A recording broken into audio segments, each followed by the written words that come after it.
Bendito Deus, Pai querido, Senhor da glória, estamos em Tua presença, agradecidos, Pai, por mais um dia que Tu nos concede. Obrigado, Senhor, pela Tua bondade, pela Tua graça, pelo Teu amor. Obrigado, Senhor, pela Tua igreja, guarda os nossos irmãos na cidade, no interior. Dá vitória à Tua igreja, opera, Senhor, em cada vida, guardando as criancinhas, a juventude, as famílias, os Teus ministros. Abençoa os idosos, Pai, toma em Tuas santas mãos. Manifesta o Teu grande poder, Senhor, na vida da igreja. Guarda os Teus filhos na obra missionária entre as nações. Guarda, meu Senhor, toda a Tua igreja e nos dá graça para continuar, meu Senhor, fazendo a nossa parte, contribuindo, Senhor, com o desenvolvimento do Teu povo. Em nome de Jesus Cristo, Pai, te pedimos e te agradecemos. Amém. Saudamos a todos com a paz de nosso Senhor Jesus Cristo. Voltamos para apresentar o programa Voz da Igreja, programa da Escola Bíblica Teológica União e Crescimento, a Unicres, iniciada em 88, e nós estamos desde aquele tempo com aulas presenciais. No rádio estamos no ano 33 e parece que começamos agora, apesar de mim, apesar do tempo ter passado, são 30 e tantos anos e a gente vai ficando realmente diferente. Mas, tendo graça, tendo saúde, tendo vigor, a gente faz e ainda dá para ajudar algumas pessoas. Então vamos ler a palavra do nosso Senhor. Hoje o nosso texto é a primeira epístola de Paulo a Timóteo, capítulo 1, versículos 9 a 17. A Igreja de Jesus tem toda a instrução para ser uma boa organização, para dar apoio às pessoas, para ser uma boa ajudadora no que diz respeito ao conselho. Então, vamos receber o conselho de Deus. 1 Timóteo 1 e 9. Sabendo isto, que a lei não foi feita para o justo, mas para os injustos e obstinados, para os ímpios e pecadores, para os profanos e irreligiosos, para os parricidas e matricidas, para os homicidas, para os devassos, para os sodomitas, para os roubadores de homens, para os mentirosos, para os perjuros e para o que for contrário à sã doutrina, conforme o evangelho da glória de Deus, bem-aventurado, que me foi confiado. Dou graças ao que me tem confortado, a Cristo Jesus, Senhor nosso, porque me teve por fiel, pondo-me no ministério. A mim, que dantes fui blasfemo e perseguidor e injurioso, mas alcancei misericórdia, porque eu o fiz ignorantemente na incredulidade. E a graça de nosso Senhor superabundou com a fé e amor que há em Cristo Jesus. Esta é uma palavra fiel e digna de toda a aceitação, que Cristo Jesus veio ao mundo para salvar os pecadores, dos quais eu sou o principal. Mas, por isso alcancei a misericórdia, para que, em mim, que sou o principal, Jesus Cristo mostrasse toda a longanimidade, para exemplo dos que haviam de crer nele para a vida eterna. Ora, ao Rei dos séculos imortal, invisível, ao único Deus sábio, seja honra e glória para todo sempre. Amém. Louvado seja o nosso Deus. Bendito Senhor, Pai querido que estás nos céus, nós te louvamos, nós lemos a tua palavra, suplicamos pelos nossos ouvintes, os nossos irmãos, os nossos ajudadores. Abençoe e recompensa com a bênção dos céus, meu Senhor, o trabalho de cada um, o empenho, o esforço de cada um em se aproximar de ti pela fé, recebendo, Senhor, a tua proteção. Amado Pai, ouve dos céus a nossa oração. Em nome de Jesus Cristo, nós te pedimos. Amém. Louvado seja para sempre o nosso Deus. Meus amados irmãos, é um privilégio grandioso que vem acompanhado de uma responsabilidade gigantesca receber a graça do Senhor e ser introduzido no ministério. Nosso Senhor, Ele chama, Ele vocaciona. Os homens chamam, preparam, dá oportunidade, faz cobranças, comprometem. O nosso Deus vocaciona, o nosso Deus reveste de graça, o nosso Deus dá autoridade, o nosso Deus alimenta o coração do homem, a alma humana, com desejos nobres de levar a palavra com fidelidade, com honestidade, para ser uma bênção na vida dos outros. O apóstolo Paulo, neste texto, nos mostra isto, mas ele deixa claro, claríssimo, que ele não era simplesmente uma pessoa diferenciada, que merecesse. Ele se coloca como sendo um dos principais pecadores e diz o porquê. Então, meus amados, nós lendo a palavra de Deus, observando a palavra de Deus, nós crescemos na graça. Paulo, que tinha formação acadêmica como um fariseu, ele diz, sabendo isto, que a lei não foi feita para o justo. O justo não precisaria da lei, porque a lei diz não matarás, justo não mata. Justo não rouba, a lei diz não roubarás. Justo não anda adulterando, então a lei diz não adulterarás, não cobiçar a mulher do próximo, as coisas do próximo. Na instrução da religião diz, não cobiçar as coisas alheias. Bom, as coisas alheias envolvia a mulher, no caso a esposa, a serva, o servo e até os animais de carga. O jumento e o boi. O jumento que leva a carga e o boi que trabalha no arado. Então, todas as instruções necessárias estão na palavra de Deus e Paulo, ministro de Deus, diz, sabendo isto, que a lei não foi feita para o justo, a lei não foi feita para quem já é justo, a lei foi feita para os injustos e, além de injusto, obstinado.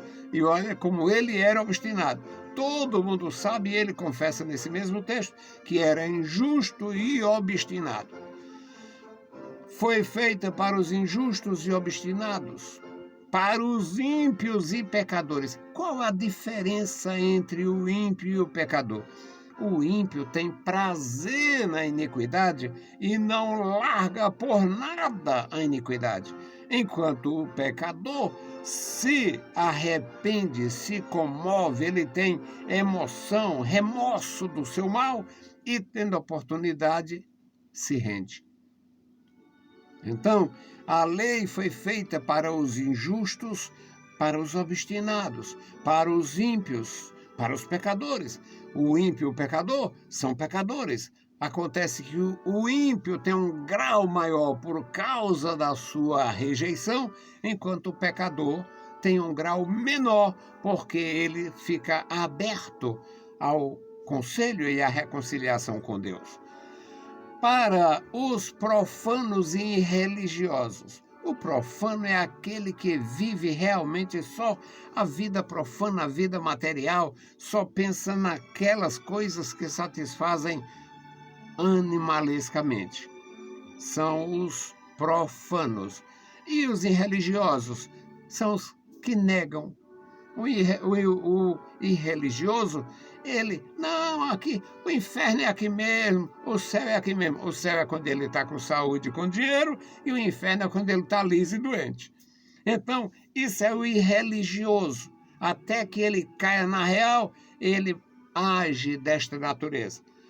Mas, neste mesmo primeiro versículo aqui, 1 Timóteo 1,9, Paulo continua e diz: a lei foi feita para os parricidas, aquele indivíduo que matou o pai.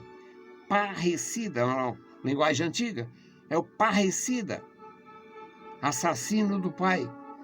E matricida, assassino da mãe.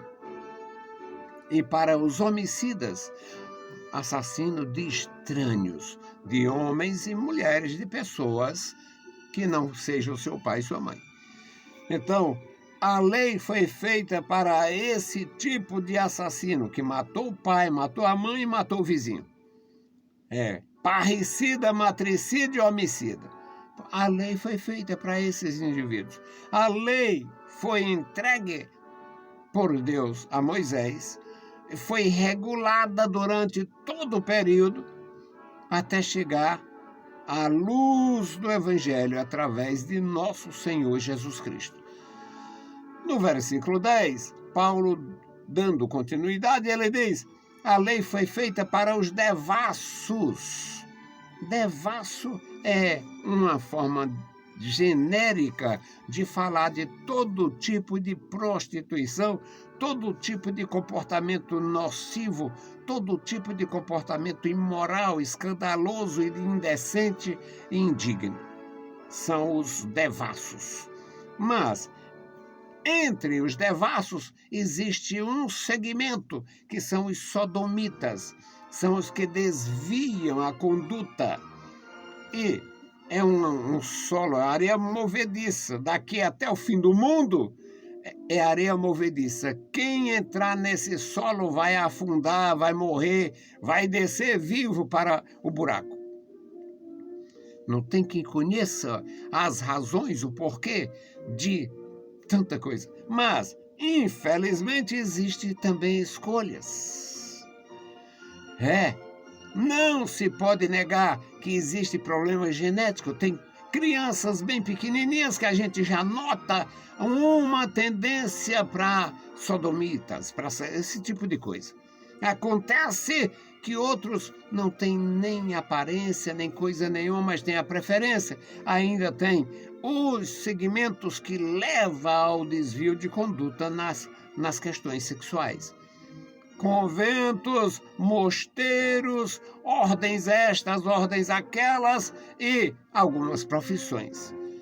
Então, aqui fica claro que a lei foi feita para os devassos, para os sodomitas, mas a lei também contempla os ladrões. Foi feita para os roubadores de homens, ou seja, ladrões, e também sequestradores entram neste segmento. Os ladrões que roubam os homens, roubam o latrocínio em si, e os que simplesmente sequestram. E durante toda a história da humanidade houve sequestros e venda. O tráfico humano é da idade da humanidade. Também o apóstolo de Jesus diz que a lei foi feita para os mentirosos. Mentirosos. A lei recomenda não mentir, falar a verdade, jurar pelo Deus da verdade. Isto na antiga aliança. Na nova aliança, o Senhor Jesus, que refina o ensinamento da palavra de Deus, promovendo o amor e o temor de Deus na vida humana, ele diz: não jureis nem pelo céu, nem pela terra, nem por Jerusalém. Não jure pelo céu, porque é o trono de Deus. Não jure pela terra, porque é o estrado dos seus pés. É o estrado dos seus pés. Não jure pela cidade de Jerusalém, porque é a cidade do grande rei. Ou seja, Jesus fala a verdade, ensina a verdade, e onde existe verdade não é necessário, não cabe juramento. E o apóstolo Paulo continua, meus irmãos, ensinando aqui. A lei foi feita para os perjuros. O perjuro é aquele infeliz que leva as coisas espirituais como se fossem materiais e as coisas materiais como se fossem espirituais. E ele termina confundindo, termina fazendo juramentos, é terrível o perjuro. Ele consegue fazer no seu descontrole espiritual, ele consegue fazer com que as pessoas acreditem na mentira. Eles fazem divulgação. Essa história da fake news, que é uma dor de barriga nas comunicações, é da idade da humanidade. E a pior de todas as fake news é a mentira religiosa. E quem não tiver mentira, atire a primeira pedra. Alguns mentem porque precisam. Para manter uma seita imunda, tem que ter a mentira de quem criou, do criador da seita. O anjo tal, o texto tal, o sonho, a visão tal, e vão mentindo, enganando e fraudando.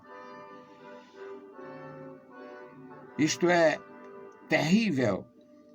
E o pior é que tem uma ideia imbecil e diz: o Espírito Santo me revelou. Isso é perjuro. É uma forma de pecado cruel. Perversidade espiritual. Também diz que a lei é para todo aquele comportamento que é contrário à sã doutrina. Tudo. A ideia, a religiosidade, a devoção, o tradicionalismo. Aquele tradicionalismo imbecil. O sujeito sabe que não é verdade, mas ele é obrigado a manter por causa dos pais, por causa da sua família, por causa da sua cegueira espiritual. É obrigado, se sente na obrigação de manter a mentira. Isto é contrário à sã doutrina. Paulo continua e diz: conforme o evangelho da glória de Deus, bem-aventurado, que me foi confiado. Ele está dizendo, tudo isso que ele falou aqui é evangelho, é conforme o evangelho, a glória do evangelho, o evangelho da glória de Deus, o bem-aventurado evangelho da glória de Deus, que foi confiado a ele. Confiado para quê? Para ele viajar em todas as direções. Paulo podia pregar para o norte, para o sul, para o leste, para o oeste. Ele tinha a oportunidade, a capacidade, o direito de se locomover dentro do Império Romano para onde ele quisesse ir. E ele tinha recebido o Evangelho de Jesus Cristo. Ele tinha recebido a graça de Jesus Cristo. Inclusive, numa certa oportunidade, ele diz que pediu ao Senhor, orando ao Senhor, para o Senhor resolver um problema que ele tinha. E ele ouviu do Senhor: a minha graça te basta. A minha graça em ti é suficiente. Então, meus amados, é a palavra de Deus. E ele recebeu isso. E ele entendeu isto. E ele diz: dou graças ao que me tem confortado, a Cristo Jesus, o Senhor, o nosso Senhor, porque me teve por fiel. Nós, humanos, nós podemos nos enganar. Muitos homens se enganaram. Alguns homens tinham uma visão do outro. Aquele ali pode ser o meu sucessor. Eu estou velho, esse menino é muito bom, aquele ali é meu filho, aquele é meu genro, aquele é não sei o quê, aquele é antigo aqui e pode ficar no meu lugar. E às vezes nenhum dá certo. O genro não presta, o filho é pior, e aquele que era bonzinho vira um bicho. Porque nós não conhecemos o coração nem o futuro. Nem conhecemos o presente, o coração, vemos só o que está diante de nós, e muito menos o futuro. Mas o Senhor conhece o coração, conhece o que está dentro dele, conhece o futuro. E Paulo diz: eu dou graças ao que me tem confortado, a Jesus Cristo, nosso Senhor, porque me teve por fiel, pois teve-me por fiel, pondo-me no ministério. A mim, não, Deus não se engana.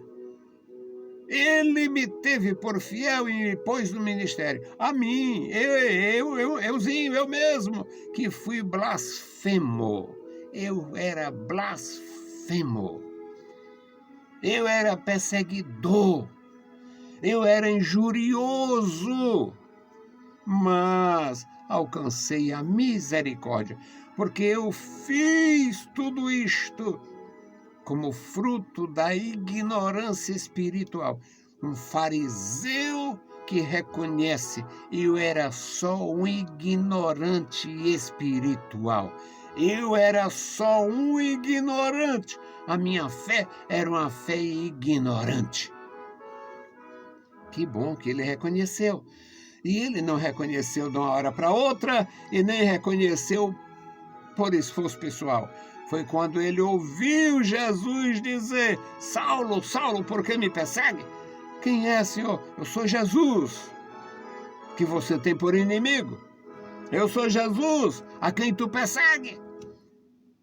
Então, meus amados, a palavra de Deus, bênção do céu para você, bênção do céu para mim. O Senhor continua operando e operando maravilhosamente em nossas vidas, em nossos corações, nos dando oportunidade de crescimento. Paulo reconhece que recebeu isto do Senhor. Aqui no versículo 14, aliás, no versículo 15, ele diz, é 14 mesmo: a graça de nosso Senhor superabundou com a fé e o amor que há em Cristo Jesus. A graça superabundou, a graça de Deus suplantou o comportamento farisaico, a ignorância, a injúria, a perseguição, as blasfêmias daquele fariseu. A graça superabundou, a graça suplantou aquilo que era tão importante do ponto de vista de um fariseu inconverso. Agora, meus queridos, no versículo 15 ele diz: esta é uma palavra fiel e digna de toda aceitação, que Cristo Jesus veio ao mundo para salvar os pecadores, e eu sou o principal. Que maravilha do céu, que coisa do céu, saber e reconhecer: eu sou o principal, eu fiz tudo isto, todas as maldades que eu fiz por ignorância. Mas alcancei misericórdia, para que em mim, que sou o principal, Cristo mostrasse toda a longanimidade, para exemplo dos que havia de crer nele para a vida eterna. Ora, glória a Deus por isto! Ao Rei dos séculos, imortal, invisível, ao único Deus todo-poderoso, sábio, Criador dos céus e da terra, seja a honra e glória para todo sempre. Amém. Era, meus queridos irmãos, a grandeza de Deus manifestada e revelada no homem que recebeu a graça superabundante, que suplantou toda a sua ignorância, farisaísmo, tradicionalismo, cegueira, tudo que era nocivo na vida dele foi retirado pelo poder de Deus. Que Deus nos ajude, que Deus nos abençoe e que nós sigamos assim, cabeça erguida, fronte levantada, passando por cima, pisando serpentes e escorpiões, porque foi para isto que o Senhor nos revestiu de graça, nos deu poder e autoridade. Vamos orar. Vamos orar pela igreja, orar pelos nossos líderes, orar pelos nossos pastores, para Deus fazer aquela coisa maravilhosa que só Deus pode fazer: juntar autoridade, poder, amor, paciência, graça, e fazer com que os seus ministros sejam pai, sejam mãe, sejam professores, sejam verdadeiros guias, verdadeiros aios para conduzir a igreja até a vitória final. Oremos ao nosso Deus. Querido Senhor, Pai Santo que está nos mais altos céus, te louvamos. Obrigado pela vida. Obrigado pela salvação. Obrigado pelo teu amor profundo. Obrigado, Senhor, pela grandeza da revelação de Jesus Cristo e pela salvação gloriosa oferecida àqueles que aceitam pela fé a oferta divina. Pai bondoso, guarda a tua igreja. Guarda a tua igreja nos rincões, guarda a tua igreja nas províncias, guarda a tua igreja nos distritos, guarda a tua igreja nos municípios, guarda a tua igreja na mata, guarda a tua igreja na cidade. Guarda, Senhor, a igreja cosmopolita, a igreja dos grandes centros, que cada um tenha, meu Senhor, no seu coração e na mente o compromisso selado pelo Espírito Santo da promessa. Em nome de Jesus Cristo, nós te pedimos. Amém. Saudamos a todos com a paz de nosso Senhor Jesus Cristo. Se o Senhor permitir, a gente volta. Deus os abençoe. Leiam a Bíblia Sagrada e a graça de nosso Salvador repouse sobre vós. Amém.